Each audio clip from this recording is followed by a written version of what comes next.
This is a direct order. Salute me. That's what the visiting general demanded.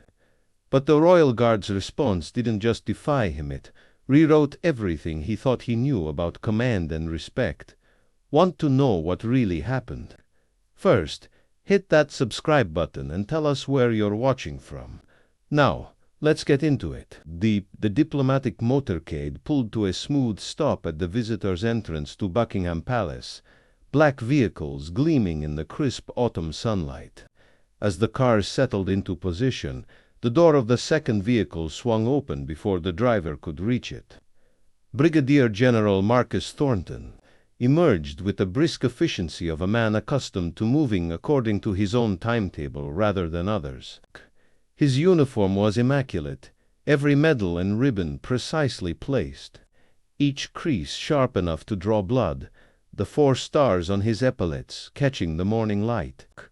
12 minutes behind schedule already, Lieutenant, he muttered to the younger officer scrambling out of the car after him. Remind me why I agreed to this detour when the defense conference starts in 3 hours. His voice carried the clipped precision of a career military man who demanded deficiency in all things. Lieutenant Davis adjusted his own uniform hastily. The ambassador thought it would be a good diplomatic gesture. Sir, the British contingent specifically requested your presence. Diplomatic gestures, Thornton repeated, the words sounding like a mild profanity in his mouth. We could be finalizing the Baltic security briefing instead of touring what amounts to an expensive museum.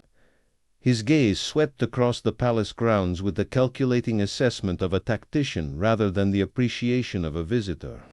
A group of palace officials approached with welcoming smiles, hands extended in greeting. Thornton straightened his already perfect posture, switching seamlessly into what his staff privately called his diplomatic modal, firm handshakes and precise courtesy that never quite reached his eyes. General Thornton, what an honor to welcome you to Buckingham Palace, the lead official began. The honor is mine, Thornton replied automatically, even as his eyes continued scanning the surroundings. His attention caught on the motionless figure of a royal guard standing at his post, scarlet uniform brilliant against the palace stonework. I see your famous guards are on duty. The official's smile faltered slightly. I assure you, General, despite their ceremonial role, each guard is a fully operational combat soldier. Is that so? Thornton's tone carried polite skepticism. Lieutenant, he addressed his aide without looking away from the guard. Inform the delegation. I'll rejoin them shortly. I'd like to observe these combat soldiers more closely. Sir, the schedule will accommodate a small detour, Thornton finished firmly. Military assessment is never wasted time, Lieutenant, as the palace officials led the rest of the delegation toward the formal entrance. Thornton set off at a purposeful stride toward the solitary guard, his path cutting across the carefully maintained grounds like a ruler's edge, direct and unyielding. Royal Guard Patrick Winters had noticed the approaching diplomatic motorcade long before it stopped. 8 years of specialized training had honed his peripheral awareness to near supernatural levels, though his eyes remained fixed forward in the proper 1,000-yard stare. He registered every detail of the American general who had broken away from his group and was now approaching with unmistakable purpose. Just 3 weeks ago, he had been extracting a compromised intelligence asset from a hostile situation in Eastern Europe, an operation still classified at the highest levels. The seamless transition from active field operations to ceremonial duty was part of what made the Queen's Guard unique among military units. The rifles they carried weren't merely props, and the men who stood watch weren't simply trained to stand motionless. Among the gathering crowd of tourists, Winters noted a distinguished older gentleman in a tweed jacket, military bearing evident in his posture, observing the approaching general with a knowing expression. Former military, Winters assessed automatically, high-ranking based on his bearing. British Army, given his subtle reaction to the palace changing of the guard announcement. The American general was closing the distance now, his expression a mixture of curiosity and faint disdain. Winters mentally prepared for what experience told him was coming, a test of his discipline. Another attempt to provoke a reaction, another person who failed to understand that standing guard was not merely standing still. General Thornton dismissed his nervous aide with a curt gesture. "Rejoin the delegation, Lieutenant. Tell them I'm conducting an informal inspection." His voice carried absolute certainty that his deviation from the schedule would be accommodated without question. "Yes, sir," Lieutenant Davis replied, hesitating briefly before adding, "Should I inform the British liaison officer about your inspection?" Thornton's expression hardened slightly. "That won't be necessary, Lieutenant. Last I checked, observing public displays doesn't require diplomatic clearance." The lieutenant retreated hastily, leaving Thornton to approach the guard unaccompanied. The retired British Army colonel among the tourists, Edward Blackwood, immediately recognized the potential for trouble. 30 years in the service had taught him to spot the warning signs of military authority overstepping its boundaries. He moved closer, ostensibly admiring a nearby plaque while keeping the interaction within earshot. "Interesting specimen," Thornton remarked loudly enough for nearby tourists to hear as he circled the guard. Theatrical but impressive in its own way. A young American couple exchanged uncomfortable glances, the wife whispering, "Is he allowed to get that close?" Her husband shrugged uncertainly, both stepping back to create distance from what felt increasingly like an impending confrontation. Thornton completed his circuit, positioning himself directly in front of Guard Winters, deliberately occupying the space in his line of sight. "You know, in most militaries, we measure effectiveness by action rather than inaction." Thornton projected his voice as if addressing a lecture hall rather than a single guard. "Interesting cultural difference." He leaned slightly closer, examining the guard's uniform insignia. "Combat experienced, according to these ribbons. I wonder if standing perfectly still feels like a proper use of that training." "Colonel." Blackwood's jaw tightened as he observed the deliberate provocation. He caught the eye of a palace security officer and gave a subtle nod toward the situation. The officer acknowledged with an equally discreet nod, speaking quietly into his radio. "I've commanded 3 forward operating bases," Thornton continued, each word precise and measured. "Led combat operations on 4 continents. And never once did I train my men to stand motionless while being addressed by a superior officer." The emphasis he placed on superior left no doubt about his self-assessment. Guard Winters remained perfectly still, his discipline absolute. The only movement was the slight flutter of a ribbon on his uniform as a breeze swept across the palace grounds. "At ease, soldier. Your brigadier general is addressing you." Thornton's voice carried the unmistakable tone of command, honed through decades of giving orders that were immediately obeyed. He stood directly in the guard's line of sight, deliberately positioning himself to make the guard's forward stare impossible to maintain without looking through him. "Perhaps they don't teach proper military courtesy in your training," he continued, his voice taking on a harder edge. "In real combat units, acknowledging superior officers isn't optional. It's fundamental to the chain of command." Colonel Blackwood winced slightly at the phrase "real combat units." Knowing how deeply insulting that would be to any Queen's Guard if they were permitted to respond, he glanced around, noticing several other visitors with military beringa. Dutch naval officer and what appeared to be a retired Canadian regiment commander, both watching with growing concern. "You see this uniform," Thornton continued, his voice carrying across the courtyard. "Before I earned the right to wear it, I served 2 tours in Afghanistan. I've watched brothers in arms fall defending the values you mock. This isn't a costume, sir. It's a symbol of dedication that you clearly cannot comprehend."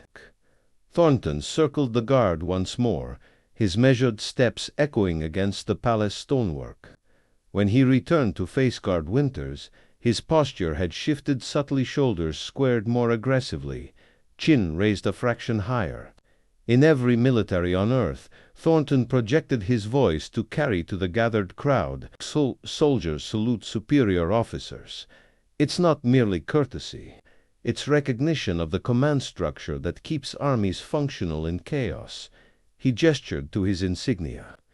These stars represent authority recognized by NATO and every allied force, including Her Majesty's Armed Forces.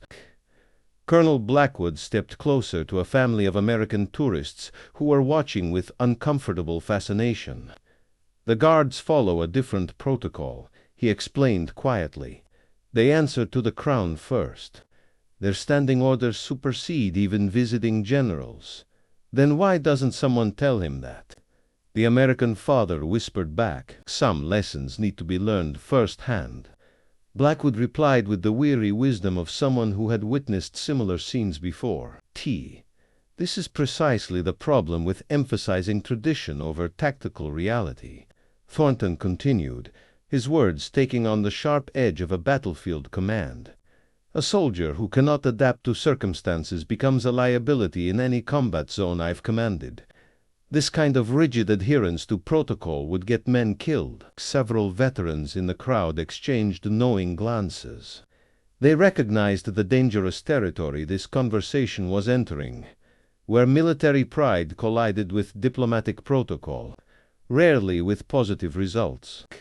Thornton moved closer still, his shadow falling across the guard's immaculate uniform. "Let me be perfectly clear, soldier. Your ceremonial role does not exempt you from basic military courtesy when addressed by a superior officer. You acknowledge that officer. That's not British or American protocol. Military fundamentals." Guard Thornton's voice snapped across the courtyard like a whip crack. "This is a direct order from a brigadier general. Render proper respect with a salute." Now, each word landed with the precision of artillery, fire targeted and unyielding. The crowd collectively held its breath. Several people who had been recording the scene on their phones lowered them slowly, suddenly uncomfortable with documenting what felt increasingly like a diplomatic incident. Parents pulled children closer, while military veterans among the spectators straightened unconsciously, responding to the unmistakable tone of command. Something dangerous flickered in Thornton's eyes, flash of genuine anger breaking through his professional exterior. His right hand rose deliberately, hovering for a moment before settling firmly on the guard's shoulder. "When a superior officer gives a direct order," Thornton said, his voice dropping to a dangerous quiet, "the only acceptable response is immediate compliance." The physical contact sent a ripple of shock through the observers. Colonel Blackwood took a definitive step forward, his military bearing suddenly prominent. "General, I must advise you," but before he could finish, Thornton continued, his fingers pressing into the scarlet uniform. "I understand theatrical tradition, soldier. What I don't understand is blatant disrespect to a NATO commanding officer." His voice carried absolute authority, the same tone that had directed troops through combat zones and commanded immediate obedience in crisis situations. A young boy's voice broke the tense silence. "Mom, he's not supposed to touch the guard, is he?" The question hung in the air, innocent yet perfectly articulating the boundary that had been crossed. The shift in Guard Winter's demeanor came with such precise military discipline that several observers later described it as almost mechanical in its perfection. One moment he stood in ceremonial stillness. The next, his white-gloved hand moved with fluid efficiency to remove the general's grip from his shoulder. The movement was neither aggressive nor disrespectful, simply definitive. His action carried the practiced precision of thousands of hours of drill combined with the quiet authority of someone operating under absolute certainty of protocol. "Sir, with respect, touching a Queen's Guard is forbidden. Understanding orders." Winter's voice carried the clipped precision of British military authorities, steady and unapologetic. My duty requires me to inform you of this violation and request you step back to the designated viewing area. The crowd's collective intake of breath was audible in the sudden silence. General Thornton's expression shifted from commanding to momentarily stunned, then rapidly progressed to indignation. "You dare," he began, but Winters continued with impeccable military courtesy that nevertheless permitted no interruption. "Brigadier General Thornton, while your rank commands appropriate respect within NATO allied forces, current protocol on palace grounds establishes clear guidelines for interaction with the Queen's Guard." His gaze remained forward, still following ceremonial requirements even as he addressed the situation. Physical contact with a guard on duty constitutes a Class II security breach, requiring immediate response. Thornton's face flushed, but before he could reply, Winters continued with mechanical precision. Standing Order 157 specifically addresses interaction with Allied military personnel. Guards will maintain position and bearing regardless of visiting military rank, as their oath is sworn first to the Crown. Colonel Blackwood had moved to within a few paces, his military bearing evident as he addressed Thornton. "He's entirely correct. General, the Guards operate under the direct authority of the monarchy, not NATO command structure. Their protocols supersede standard military courtesy within the palace grounds. My duty is to the Crown first," Winters continued, his discipline evident in every perfectly chosen word. "That duty includes maintaining prescribed position, bearing, and protocol regardless of external military authority. This isn't a matter of disrespect to your rank, sir, but rather absolute respect for the oath we've sworn, General Thornton." The voice came from behind, measured and authoritative without being confrontational. Captain James Edwards of the Queen's Guard approached with the measured stride of someone comfortable with both ceremonial precision and battlefield command. His uniform was identical to Winters, though the subtle differences in insignia marked his rank. "I believe there might be some misunderstanding regarding protocol." Thornton turned, military instinct causing him to assess the approaching officer.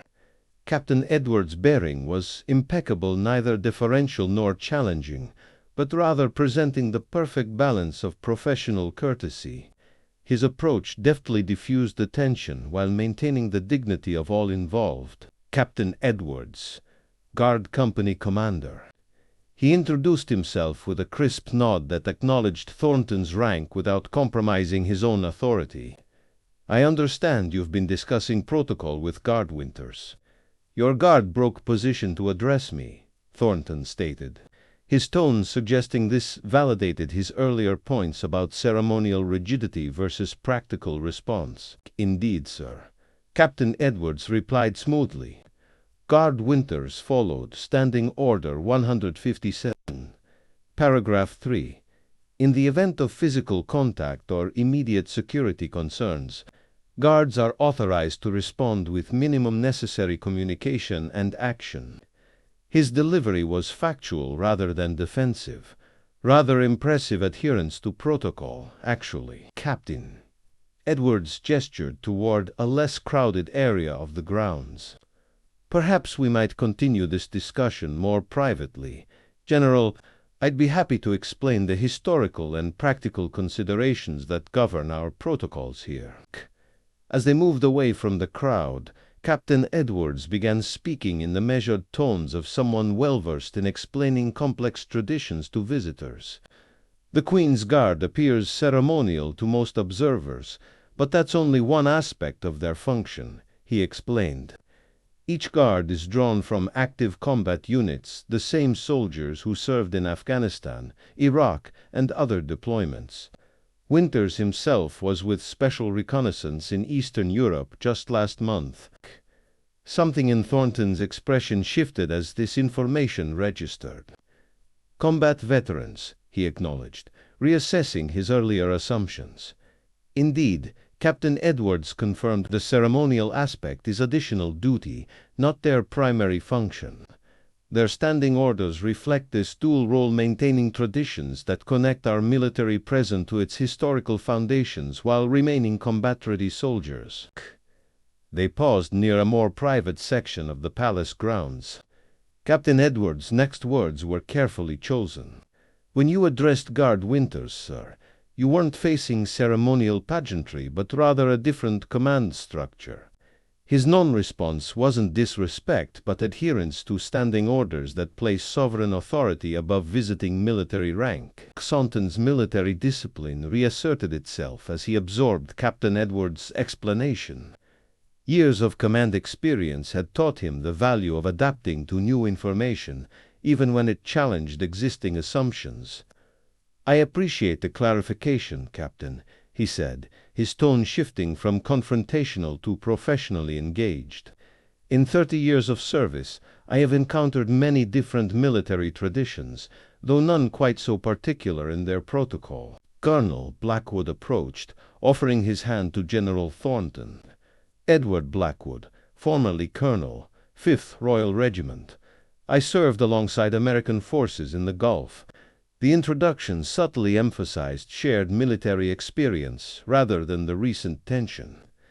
Thornton accepted the handshake with professional courtesy. "If I might add, General," Blackwood said, his tone conversational but carrying the weight of experience, "what you witnessed with Guard Winters was precisely the discipline that makes these soldiers exceptional in combat situations. The same focus that keeps them motionless for hours enables them to maintain position under enemy fire when necessary." Thornton considered this perspective, his tactical mind engaging with the concept. "Different application of the same discipline," he acknowledged. "Exactly so," Captain Edwards confirmed. "Many of our guards have transferred those same skills to special operations where patience and absolute control are essential. The ceremonial duties appear anachronistic to some, but they build fundamental combat disciplines that serve modern warfare quite effectively." A small group of school children passed by, pointing excitedly at Guard Winters' perfect stillness. Their teacher explaining in hushed tones about the tradition and what it represented. "Tradition has its place," Thornton conceded, watching the children's fascination. "Though I've always prioritized adaptability in my command philosophy." "As do we," Captain Edwards replied smoothly. "But adaptability itself takes different forms. For us, it includes maintaining historic continuity while deploying the same personnel to modern conflict zones, often transitioning between those roles within the same month." Thornton nodded thoughtfully. Different expressions of the same military principles. As they walked toward the ceremony location, Thornton glanced back at Guard Winters, seeing him now through a more informed perspective. "Your guard handled the situation with admirable restraint," he admitted. "Many would have responded more aggressively to my approach. They're selected as much for their judgment as their discipline," Captain Edwards explained.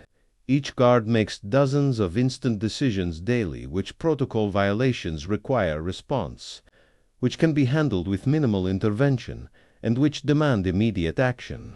Combat decision-making applied to ceremonial context," Thornton observed, professional respect gradually replacing his earlier dismissiveness. As they waited for the ceremony to begin, Thornton's military mind continued processing the lessons of the encounter. Different traditions, he reflected, different expressions of the same core principles: discipline, duty, chain of command. "Well put, General," Blackwood agreed. "The uniforms and protocols may differ, but the underlying military values remain consistent across nations and traditions." The first notes of the ceremonial music began, signaling the approaching guard change. Thornton stood at parade rest, his posture unconsciously reflecting a newfound respect for a military tradition different from yet fundamentally aligned with his own. What does true respect between different military traditions look like? Today's story shows how understanding often matters more than authority when different service cultures meet. If you found this story meaningful, Please hit that like button and subscribe to our channel for more tales that explore the deeper meaning behind the Royal Guard's unwavering discipline. Don't forget to click the notification bell so you'll know immediately when we post our next story. Share this video with someone who appreciates the values of duty, protocol, and mutual respect between different military traditions. We'd love to hear your thoughts in the comments below. Have you ever witnessed someone confuse position with respect? And what traditions do you think deserve more understanding from those unfamiliar with their significance? Check out our other videos appearing on your screen right now. And we'll be back tomorrow with another news story reminding you what true service means.